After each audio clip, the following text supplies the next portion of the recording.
G'day mate, 40 here.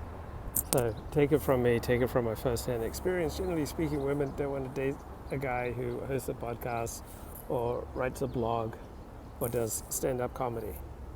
Okay, because women are primarily concerned about security, safety, and these things detract from security and safety. One, he could totally F things up so that he gets fired, becomes unemployable in his chosen field, like destroys his reputation, damages his family.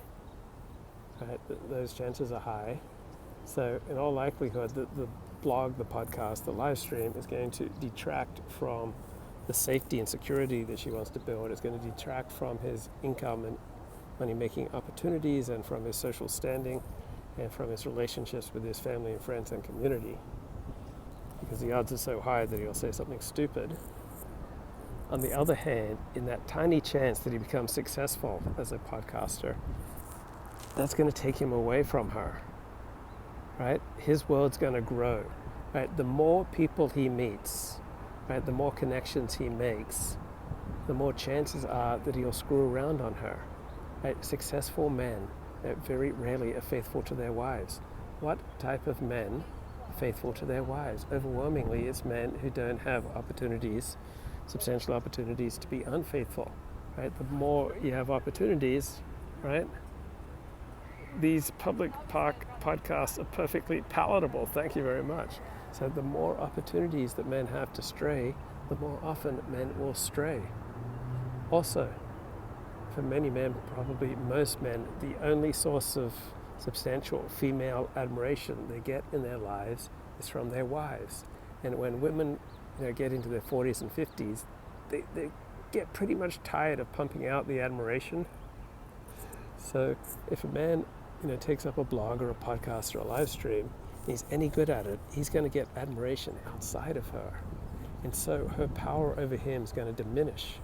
And so if she's been washing his dirty underwear for 15 years, right, she's probably not pumping out a whole lot of admiration, right?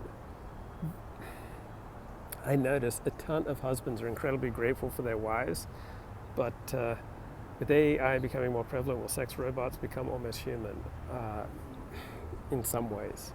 But I notice a ton of men are incredibly grateful for their wives, but how many wives do you notice who are incredibly grateful for their husbands, all right? I notice almost none of that. It's almost always, running in one direction. So she's not going to be, terribly impressed with his opinions and his dispensing of his opinions on a podcast or a blog. She's not going to like that. And in the case he becomes successful, that he's going to start receiving admiration from all sorts of women who are not her. And men are highly susceptible to being admired by women, particularly young, attractive women, right? So if he's successful, his social world is going to expand. He's going to meet a lot more people. He's going to be invited to a lot more parties. His social connections are going to grow. His opportunities are going to grow. And this can happen, overnight. I say this as a blogger, right? When I've achieved some success, suddenly, my social world just blossomed. And pretty much every night for years, I was going to events, parties, gatherings.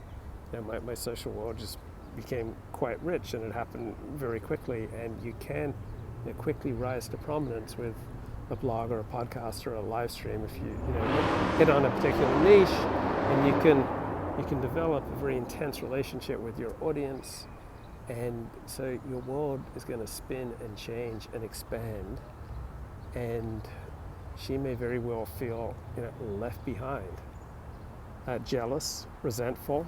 People are going to take what the hell was that? That was just some loud motorcycle noise in the background.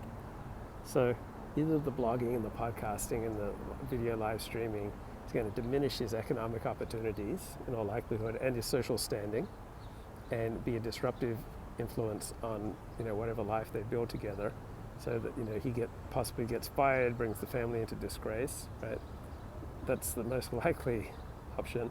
In the tiny chance that he becomes successful, then he is going to, in all likelihood, grow away from her, develop his own social circle, get new forms of admiration, right? New ways of filling him up. And women hate when their man becomes filled up with other people's admiration. That scares her because it diminishes her power he becomes more powerful than her. He becomes less vulnerable to her charms and wiles. And you'll see this typically in couples. When the man becomes more successful, the woman really, really resents it.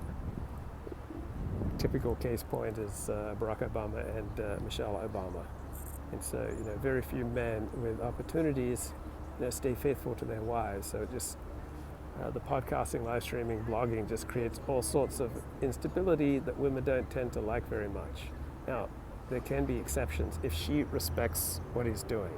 Right? If he is doing something that is respectable, admirable, above board, something that brings out the best in people rather than the worst, appeals to people's better instincts rather than their worst instincts, right? If she can respect what he's doing, she can admire what he's doing, and if what he's doing gets social reinforcement in their community so that there is, widespread respect and admiration for what he's doing, and she can bask in that reflected glow. But a podcast, man, is like a Rocky Mountain high. And you try to reach for the sun, and you may get burned up.